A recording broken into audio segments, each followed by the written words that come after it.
So I'm delighted to welcome Jefferson Lake onto episode 6 of my podcast. Jefferson used to work for Sky Sports and he's now my lecturer at the University of Northampton. I just want to strip everything back firstly. What first made you want to get into journalism, really? I always wanted to be a journalist. There was only really one subject I was ever good at school, which was English. And there was one thing I really liked doing, but was terrible at, which was playing football. So if I could, and I loved watching football. And when I was a kid, you'd get the sticker albums and things like that. And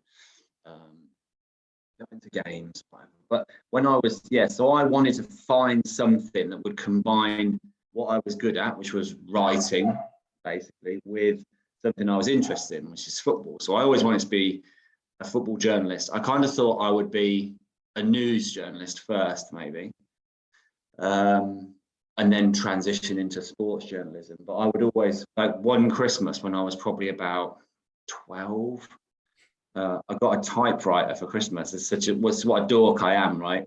I got a typewriter and it was amazing. I spent like the whole, like the Christmas holiday between Christmas and New Year, and when you go back to school, that whole period of time, just like writing fake newspapers on this typewriter, like using a stencil to do the headlines and stuff. So I really loved all that.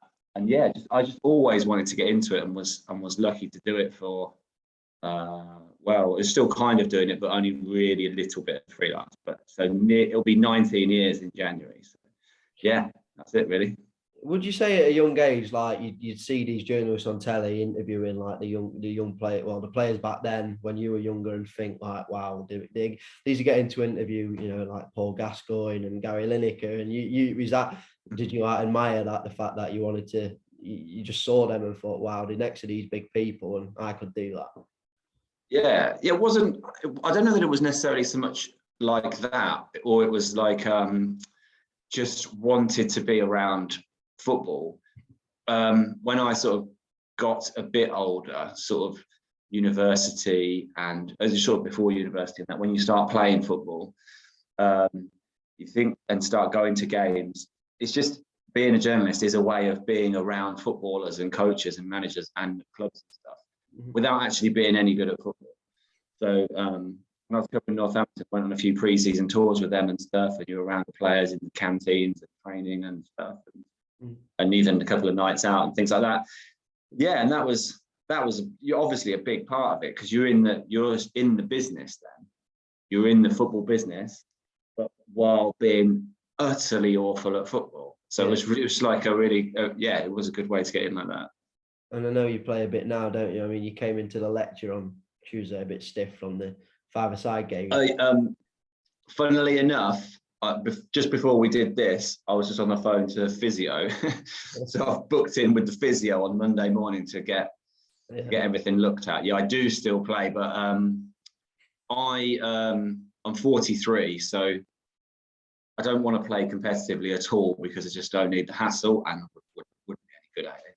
Yeah. So for me, it's purely a laugh and a bit of cardio, because I don't really run in, or I'll bike to uni sometimes or walk to uni. But that's my cardio for the week, is that 1 hour on a Monday night. But it's every Tuesday I wake up and something different hurts. So trip to the physio is very much needed.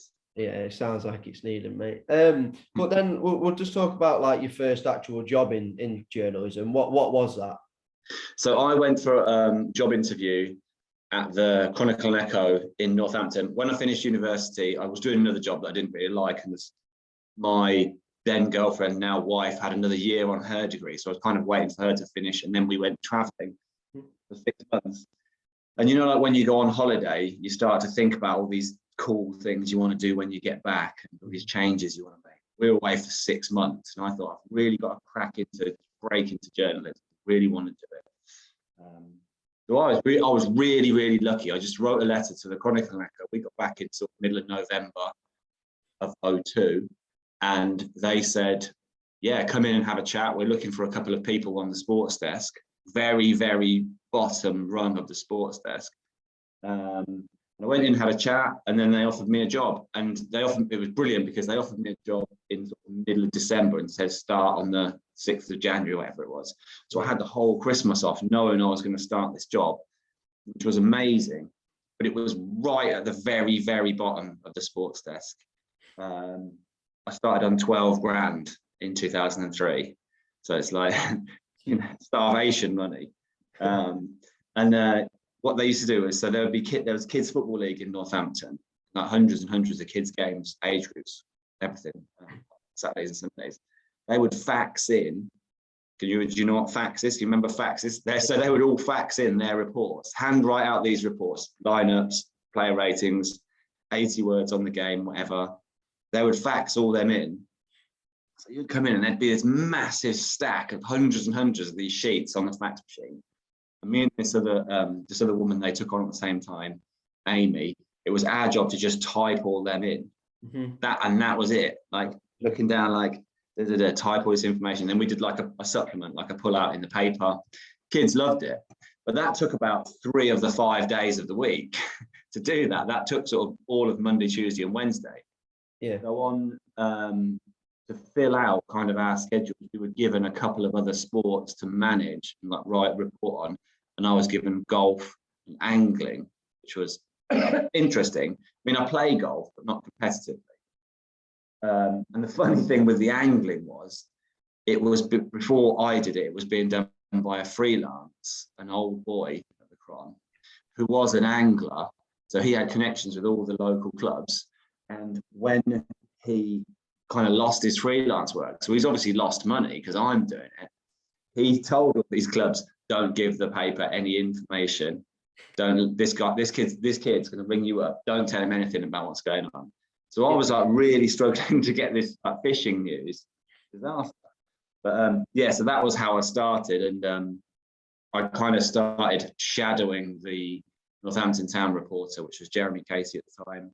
Started going with him to the odd game, going to the odd, press conference, things like that. When he was on holiday, I picked up a couple of new signings, went to the ground and met them and that.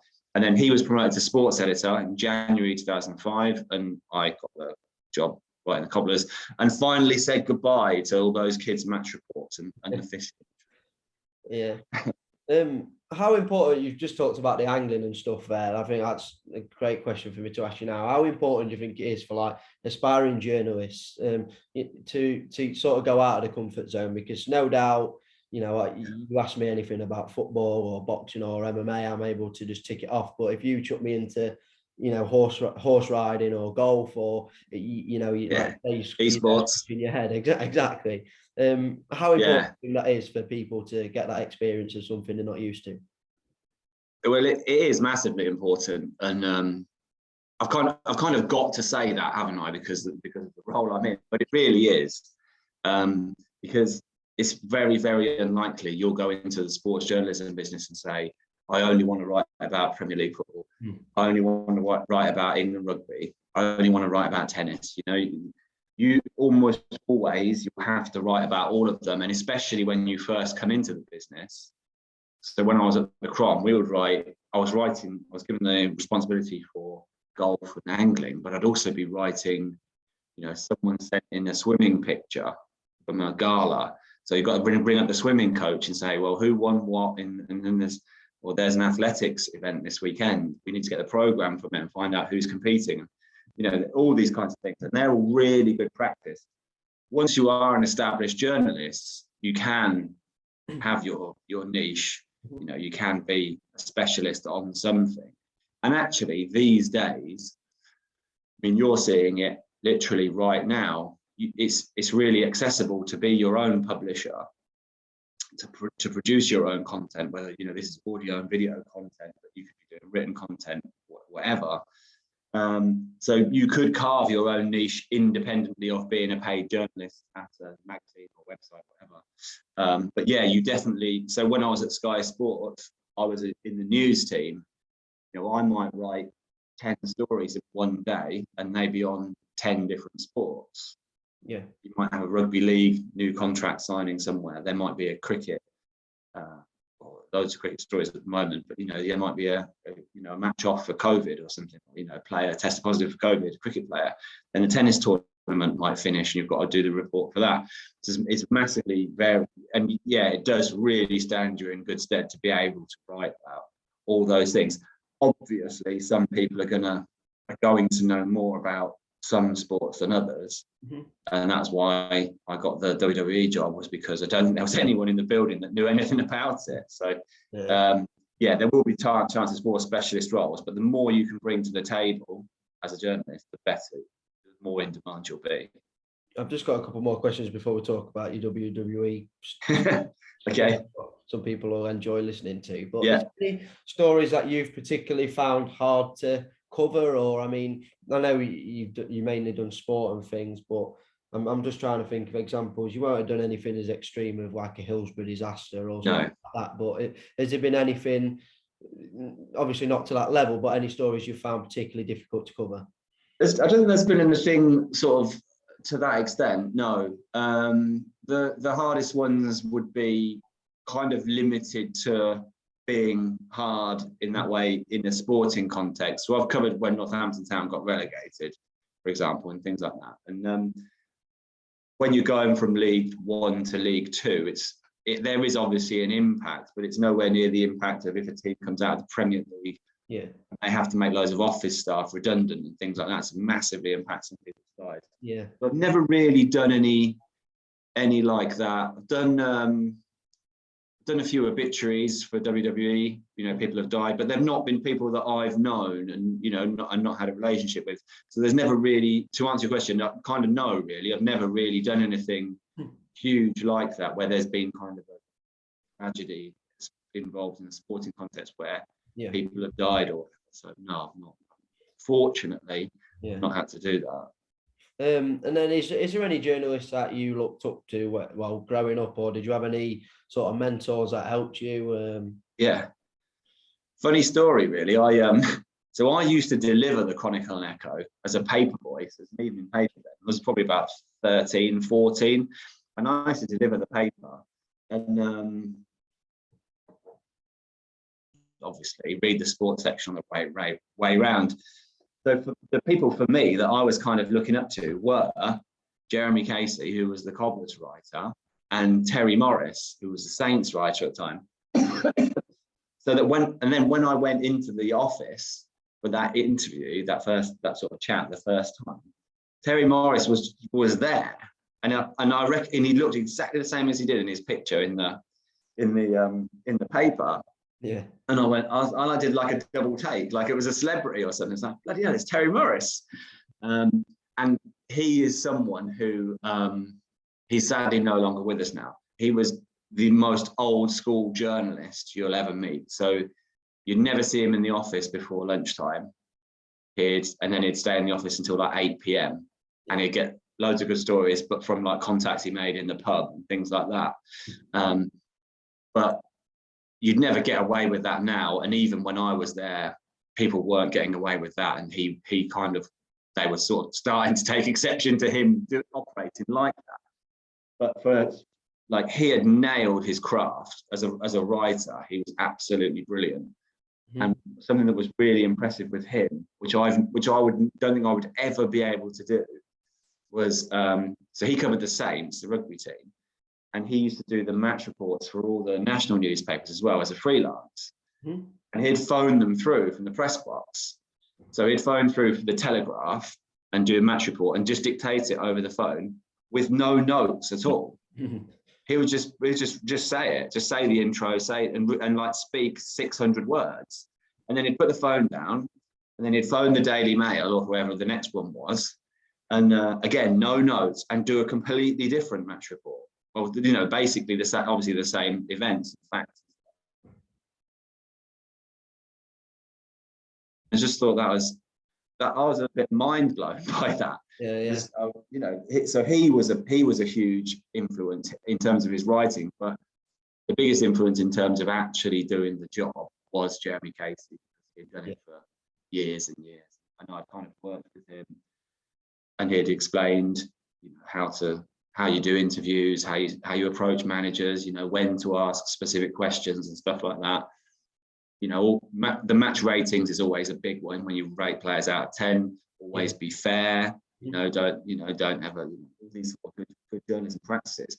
And really, a lot of those things that I learned in those first 2 years when I was very much a junior, and the first year of doing the columns, I was still put them into practice now at Sky. Yeah. There's people that are at Sky who haven't been in regional papers, who haven't had that experience, who I'll see their stuff and I'll think because they haven't written a caption for a swimming photo, they've not got that level of, you know, that depth of knowledge and experience. This has really stood me in good stead. That hasn't. It's a shame that regional papers are pretty much dead, because that would have been a great training ground for young journalists. Yeah, no, for sure.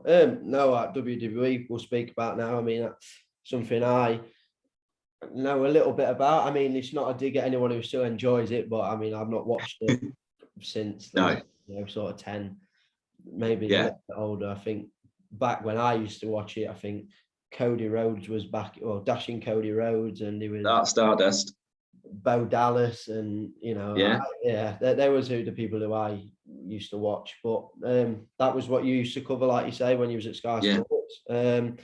What was that like in the WWE industry? Oh, it was brilliant. It was really brilliant. And to your point there about how you don't watch it anymore, when I started doing that job, pretty much every man I met, it was mainly men that said this, whether they were, you know, your age, 19, 20-year-olds, all the way up to my age, 40, 45-year-olds, they all said the same thing, which was, I used to love that when I was a kid, but I don't watch it now. Yeah. And I spoke to someone at WWE about this, and the interesting thing is, what happens is their kind of prime age band is sort of age 8 to 12 is when kids are mainly into it. They love it.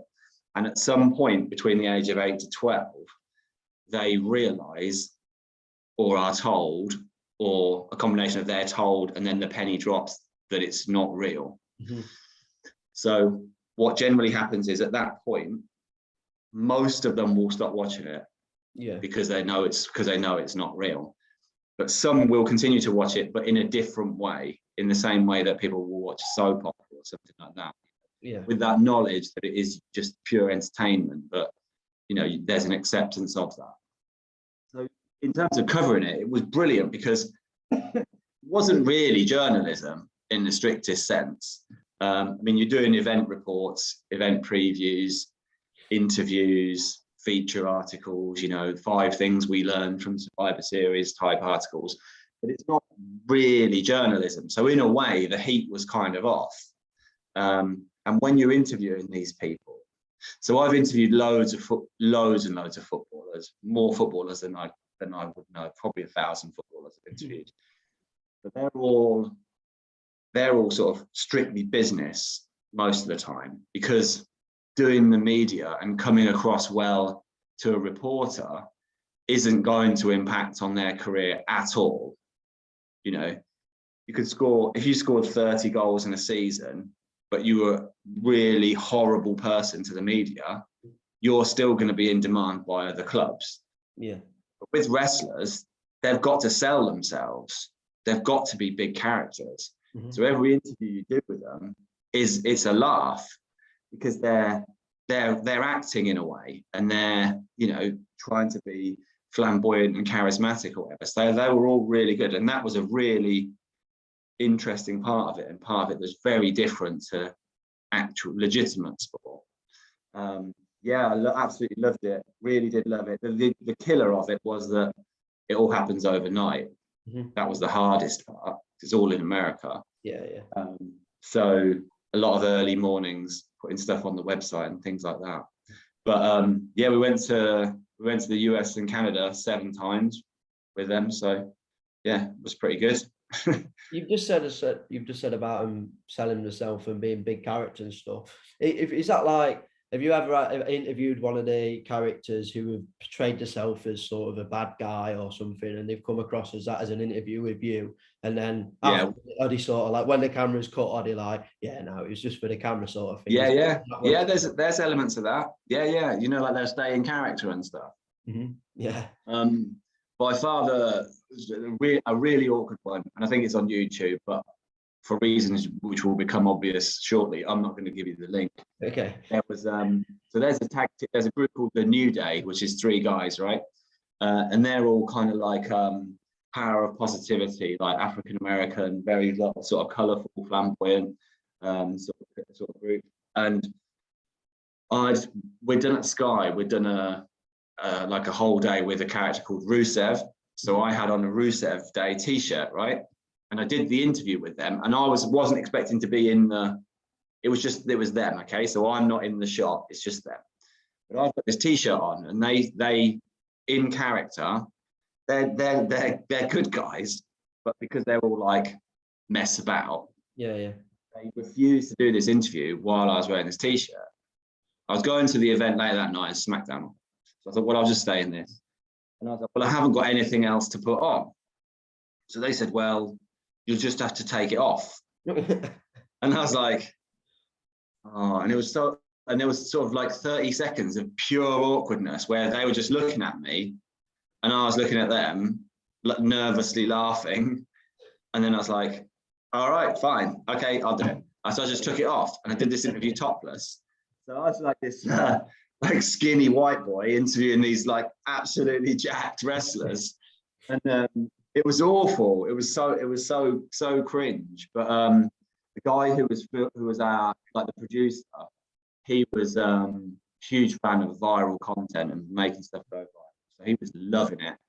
We put it out on the Sky Sports Twitter platforms and stuff, and it did huge numbers. But yeah, so good bit of advice to young journalists there is always take a change when you do any interview, and if you're interviewing wrestlers, don't wear a t-shirt of another wrestler.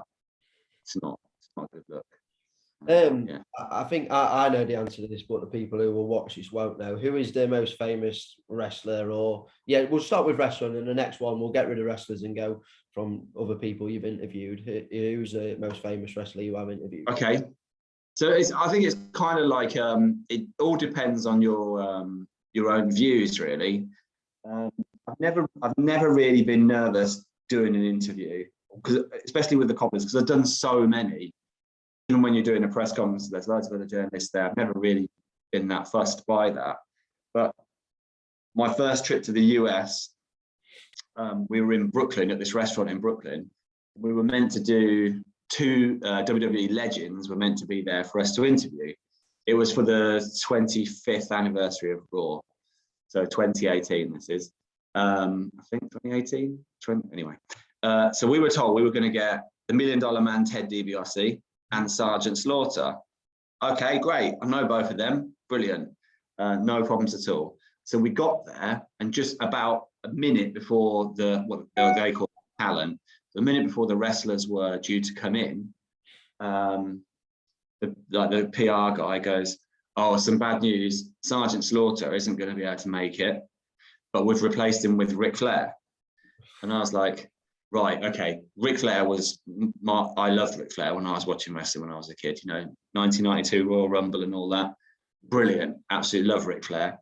And I was like, for the first time in my whole journalistic career, I was absolutely bricking it, nervous. Like I was shaking. I went all hot. I didn't know what I was going to do. And then he turned up, and he's like, he's not even my height really, which is a bit weird. And we had dinner, and he sat at our end of the table, and he was great. He was a little bit, because he'd just had a major operation. I don't know if you wasn't really himself. But yeah, he was, and then the interview was brilliant. So it's either him or Ronda Rousey. Or see, this is what I mean. It's all about perception, because people would argue who's the more famous out of those two. Yeah. I've interviewed Roman Reigns as well, but I think he's only really famous in WWE context. Never interviewed The Rock or Steve Austin, unfortunately. And I did interview Tyson Fury that when he was doing a WWE match. So that was technically a WWE interview. Who are your favourite wrestlers? I mean, you've just said Ric Flair, but apart from him, is there anyone else that you personally liked? Yeah. So when I'd kind of, before I got the WWE job, so I started it in November 2017, I think. So about a year, 18 months prior to that, I'd kind of tried to brainwash my kids to get into WWE because they would have been about 7 or 8, 9, something like that. Yeah. And there was a huge push in sort of between 2010, 2015 for the women's division. So loads of women wrestlers in it. So I thought that's great. You know, they'll be able to connect with them, positive role models and stuff. Good athlete. One of them is a women's wrestler called Bailey, right? So that's the one that my kids really love. That's their favorite. So by extension, she's kind of my favorite as well. Yeah. So yeah, I've interviewed her about 4 or 5 times. And what's brilliant is, well, it's not brilliant actually. It's a bit soul crushing, to be honest. You interview one of them, and then you think they're going to remember you when you see them again, and they obviously don't, because they do thousands of interviews every day. Yeah. So I'll say something. I was like, "Oh yeah, do you remember when I saw you at London at that show at Wembley that time?" And they were like, "Yeah, I remember that. I remember. Yeah." And you're thinking, you definitely don't remember. Like, I can tell that you don't remember. So she's my favourite at the minute, but I'm not really watching it at the moment so much. I tend to watch the old stuff just for pure nostalgia purposes. Yeah, I just used to always be drawn to like the bad guys. I mean, I'm trying to. Yeah. And the weird guys. I mean, like Bo Dallas, he was never really great, was he? But you know, we just had that Bo thing, and that. You know, that's probably more a comment on you, really, that you were drawn to the bad guys. Yeah. I'm trying to think who else. I mean, Bray Wyatt. I like. Yeah. So Bray Wyatt was good because he was doing like the supernatural sort of like almost like, have you seen the film Cape Fear? He was like Max Cady type character, wasn't he? Like, but like in the swamps. Yeah. That was really interesting as a character, but I don't think they really capitalized on it enough. But it's good like how he like you said, he went for the supernatural things, and I mean, he did that weird like funhouse fight with John Cena. Yeah. For that target audience of 8 to 12, that was petrifying. I mean, some of the even when he was with when he wore the sheep mask, and then the Wyatt family, dark, and that was scary. I mean, I like horror films, but that was enough to sort of. Well, there was so Bray Wyatt. I don't know how closely you've kept tabs on it. So he did a character called The Fiend, where he came out in a mask. Yeah, and he was like this unstoppable monster, and that is actually the guy that was the producer for WWE that came on loads of trips with me. A guy called Faz. His son was really into WWE. He's a bit younger than that. He's probably about 6 or 7. But when he saw The Fiend, he was utterly terrified, in tears, couldn't sleep, having nightmares, never wanted to watch wrestling ever again.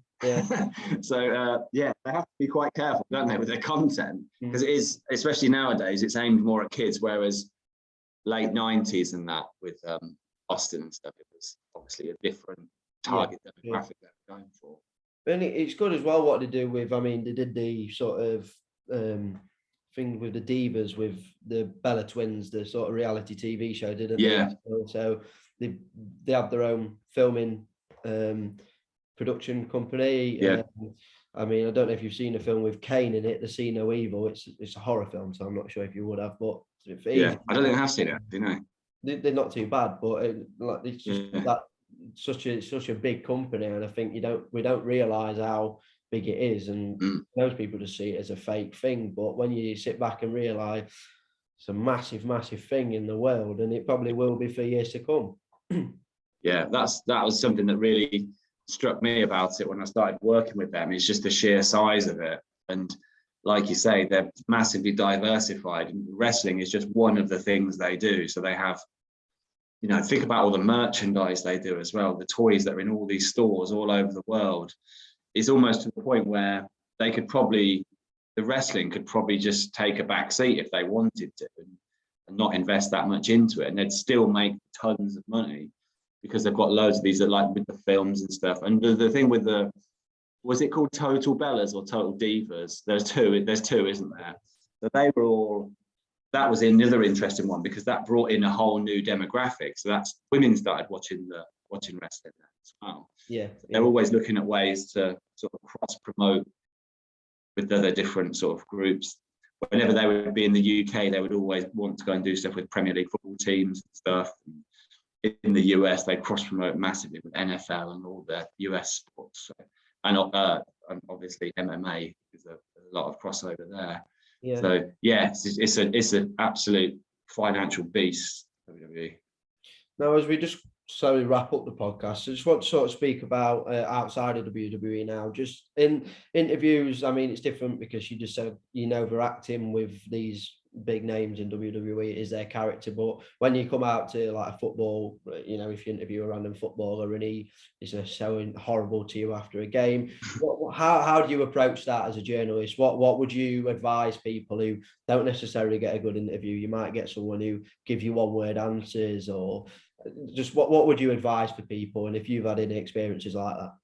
Yeah, I don't think I've ever had any ones that went really wrong. I had a couple when Northampton were managed by a guy called Gary Johnson at one point, who was the old Yeovil manager. He'd come in with sort of great fanfare and great things were expected of him. And he was all right for a while. And he was quite an interesting character because he was quite charismatic at first. Mm-hmm. But eventually he fell out with pretty much everyone at the club, right down to sort of, cleaners and people working in the kitchens and stuff. Yeah. And towards the end of his reign, I was regularly being leaked the starting lineup for matches by several of the players, and he kind of got wind of this, right? And it wouldn't. So he was never directly sort of confrontational or aggressive with me. It was more things like, because one of the players kind of messaged me to say, he's kind of like kicking off about who's leaking the team and stuff. So I said, okay, don't worry, I'll obviously protect you. Never name your sources and all that. And they were playing Port Vale that night. I think it was a Friday night game, and it was another one where the classic technique is just to keep the press waiting for ages. So he just kept us waiting for ages and ages and ages. And in that time, we had a newspaper deadline. So he came out about 3 minutes before the deadline. Now he must have known that would have caused a problem. Yeah. So I just recorded his answer to the first question, or scribbled it down, ran back to my laptop, typed the quotes out and sent it. And then obviously by the time I've gone back to where the interview's happening, he's long gone. Mm-hmm. And then the next press conference I saw him at, it always used to be the radio would go first because they need the audio and they need their voice on it. And then I would throw some questions in at the end. So I just sat there and he basically ignored me. The whole radio interview, it's fine, no worries, whatever. And I said to him afterwards, I asked him a very low level team news question, like someone had been out for a few weeks. Are they due? What are they going to be due back this weekend? What's the time frame? Something really, benign like that. And he said, you'll know the team before I do, and then walked out. Yeah. And I was thinking, well, I won't, will I? Because you've got to name the team, and then the players have got to tell me it. Yeah. You'll still know it first. But it'd just be like little bitchy comments like that, rather than, I've never actually had anyone go face to face with me or anything like that. Yeah. In those situations, if it did start to go south like that, I think if you were doing it and it wasn't being recorded, you've always got the option just to step away and just say, okay, no worries, I just won't get this interview, that's fine. And on a local paper, that would be fine because you'd have other options. Funnily enough, actually, I wanted to do so we asked to interview these two players once at Swindon, and so I've never, like I say, players have never said anything to me. Mm-hmm. We were in the tunnel and we'd requested these two players. One of them came and did the interviews and went off. Then the other one came out and I won't name him, but he said to the press officer said to him, "Are you okay just to do the media tonight?" And he said, "Is Jefferson Lake there?" And the press officer said, "He is, yeah." And he went, "Oh, I'm not doing it then." And I could hear it because it was like round the corner. So we couldn't see each other, but I could hear it. And Gareth, the press officer at Northampton, said, "Is there any reason why? You know, can I offer them a reason why you're not happy to do it?" And he just went, "Because he's a dick," and then walked off. And I was like, "All right, okay." And I never interviewed him, obviously, since, and I've never been able to work out what I did to upset him. Yeah. But he wasn't playing badly. I wasn't hammering him in the ratings or anything. He just decided that he wasn't a fan, and that's fine. You know, not everyone can be a fan, can they? So that's okay. But I think I've seen a couple where managers get a bit funny with reporters. Yeah, I mean, with me, I started a little media company when I was 16 at Spire Media. There's still a thing now, and my mates still do a little. We still do a bit, but we've not really kept on top. And that was at the time where Chesterfield had just been back-to-back relegations, and we'd gone to the National League. Yeah. And Martin Allen came in, and Martin Allen he is probably the reason I do journalism now. I've not got any defenders for that man. He helped us massively, regularly featured in his newspaper. He's been brilliant. And I remember I took a day off college to go and watch his unveiling, and that was one of the first things I've ever done. And I remember it was I think he's Joe Rawson, I think his name is, was the person who did the interviews for Chesterfield at the time, and he was interviewing Martin Allen. I was due after him, and Joe was asking him about Martin Allen had it's the first day he'd come in, and Joe was asking him about, has he looked at the youth team, has he done there? And Martin Allen was like, "Well, I've just travelled down today. I've been in the building for about 3 hours. How would I look at the youth team?" So Joe Lawson played it off, and he was like, "Okay." He moved on to the next question. And he asked him about players about 3 times. Is he looking at moving them on? And he said, and he was just like, "As I've just asked you to answer the same question that you've asked me 3 times, and I'm going to give you the same answer." And I was sat there, 16 years of age, like, I've got to interview this guy. And then the press officer came over, and he was like, "This is Jack. He's a young lad," and the biggest smile. And he just sat down, and he was just like, you could tell I was nervous, and he was just like, "Just take your time," and that was it. That's brilliant. That's exactly what you want, isn't it? But then there was another time where I think we'd not won it about 14, because I think we were drawing every game, and I was the last to interview him this time. And as you do, you ask him to sum up the weekend's performance, and he just basically said he's not summing it up. And I was just a bit like, crap, like, what do I do? But then after, he was like, "I didn't mean to come across bad." And it's good to see that, you know, managers now have time for the younger generation, when maybe it shouldn't. You know, the amount of looks I got in walking in when all these people are, you know, older, and but that's why I'm here today, really. But no, when you said Martin Allen, I thought it was going to be some horror stories, because I've heard a couple of horror stories. And to be fair, you know, like first impressions are absolutely vital when you meet a new manager for the first time. So when he first met you, he'd have come off that back of that other interview where the guy wasn't asking great questions. I mean, like, he's not really going to have time to look at the youth team, is he? If he's just come into the building. And but you obviously made a good first impression, because then you spoke to him, and then he was good to you another time after being initially a bit awkward. So that's a really good point about, you know, first impressions. And that's not just for journalism, that's, you know, that's life, isn't it? Like when we first appointed, when Northampton appointed Adi Boothroyd, it was in November, and the reason I know it was in November is because I had a Movember tash. It was like right at the end of November, and it was barely a moustache. It wasn't as thick as this even. And he said, when he went to do the picture, this was before I'd even spoken to him, you know, the picture holding up the scarf or the shirt, whatever it was. He goes to me, is that a Movember tash?